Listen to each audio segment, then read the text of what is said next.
खूनी कुआ।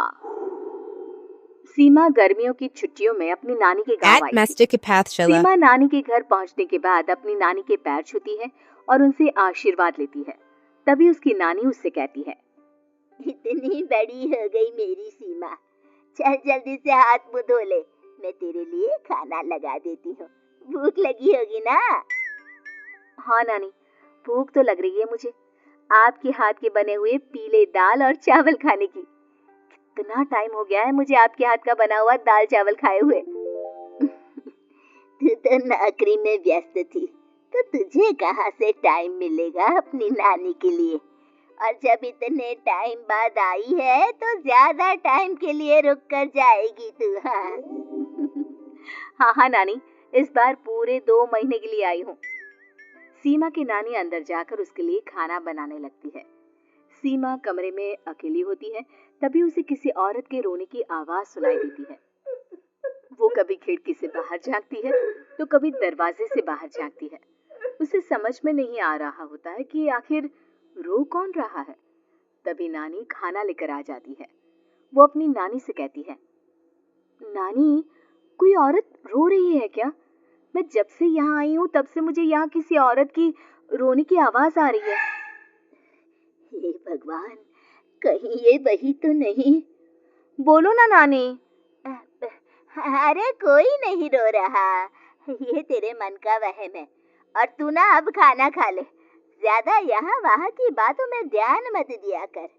जल्दी से खाना खा और फिर मेरे साथ आ जा मेरे कमरे में, दोनों बैठकर खूब सारी बातें करेंगे। ऐसे ही अगले दिन सीमा अपनी नानी के साथ गांव के बाजार जा रही होती है। उसी रास्ते में फिर से किसी औरत के रोने की आवाज आती है। वो अपनी नानी से कहती है, अरे नानी, क्या सच में तुम्हें अभी भी किसी औरत की रोने की आवाज नहीं सुनाई दे रही? मुझे किसी औरत की बहुत बुरी तरीके से रोने और चीखने की आवाजें आ रही है। मैं बहुत परेशान हूँ नानी, आखिर ये कौन है? मुझे लगता है कि सीमा को शहर भेज देना चाहिए, यहाँ रहना उसके लिए ठीक नहीं। नानी बोलो ना, आप चुप क्यों हो जाते हो? सीमा, तू घर चल, मुझे तुझसे बहुत जरूरी बात करनी है।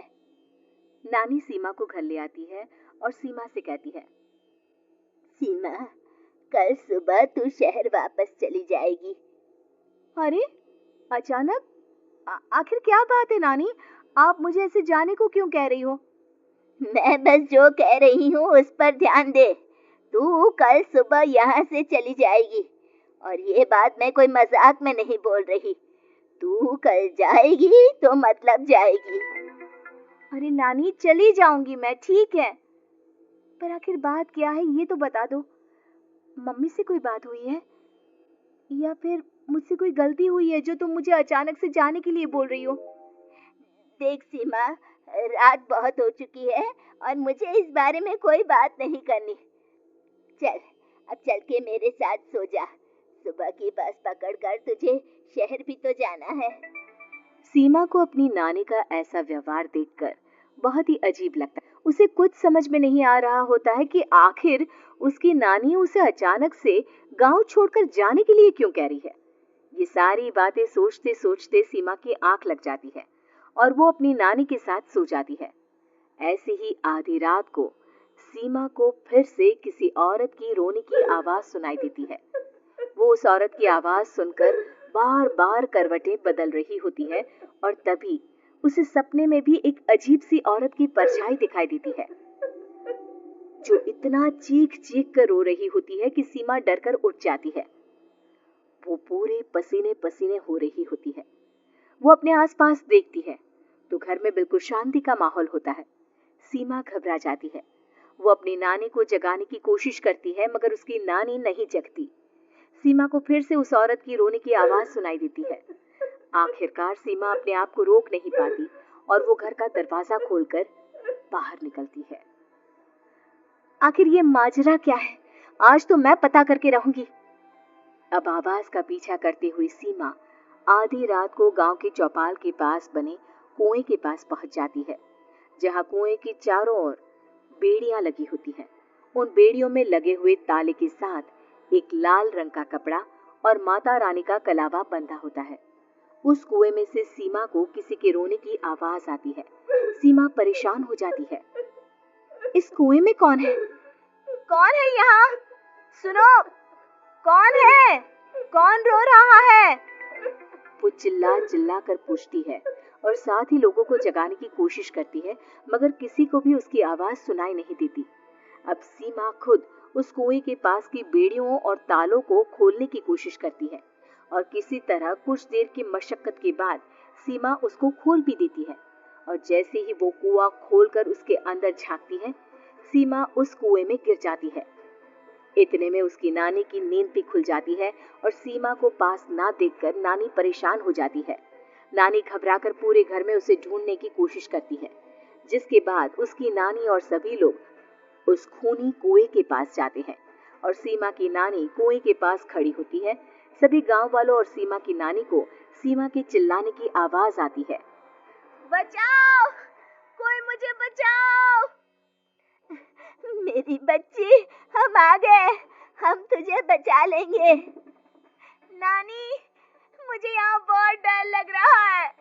यहाँ इंसान की कटी हुई मुंडिया, हाथ, पैर और कंकाल है और खून भी है। नानी, मुझे डर लग रहा है। आप सब मेरी मदद कीजिए, नहीं तो ये खूनी कुआं मेरी बच्ची को भी खा जाएगा। अरे मुझे तो ये समझ में नहीं आ रहा कि आखिर इस खूनी कुएं को खोला किसने। सालों पहले इसको इतनी मुश्किलों के बाद तांत्रिक बाबा ने बंद किया था।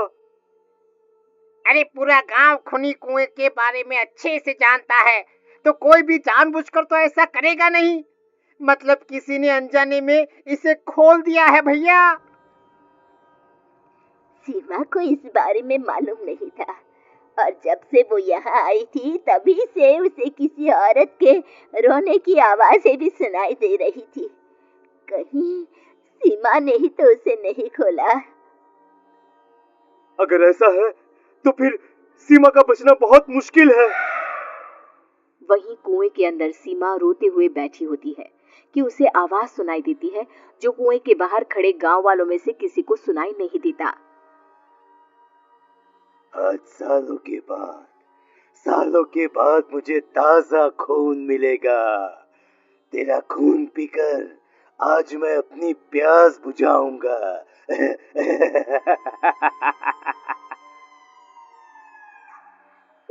कौन है? कौन है? मत मारो प्लीज, मुझे जाने दो प्लीज। मैंने किसी का क्या बिगाड़ा है? वो तुझे मरने के बाद पता चल ही जाएगा। जितने में गांव वाले और सीमा की नानी कुछ सोच पाते, उतने में उन्हें सीमा के चिल्लाने की आवाज आती है और अगले ही पल सब शांत हो जाता है। क्या हुआ? सीमा, मेरी बेटी। माफ करना बहन, लेकिन अब सीमा वापस नहीं आएगी। हमें एक बार फिर से कुएं को बंद करना होगा। गांव वाले तभी तांत्रिक को बुलाकर लाते हैं। एक बार फिर अपनी शक्ति से तांत्रिक बाबा उस कुएं को हमेशा हमेशा के लिए बंद कर देते हैं और वहां एक बोर्ड लगा दिया जाता है कि यहाँ आना मना है।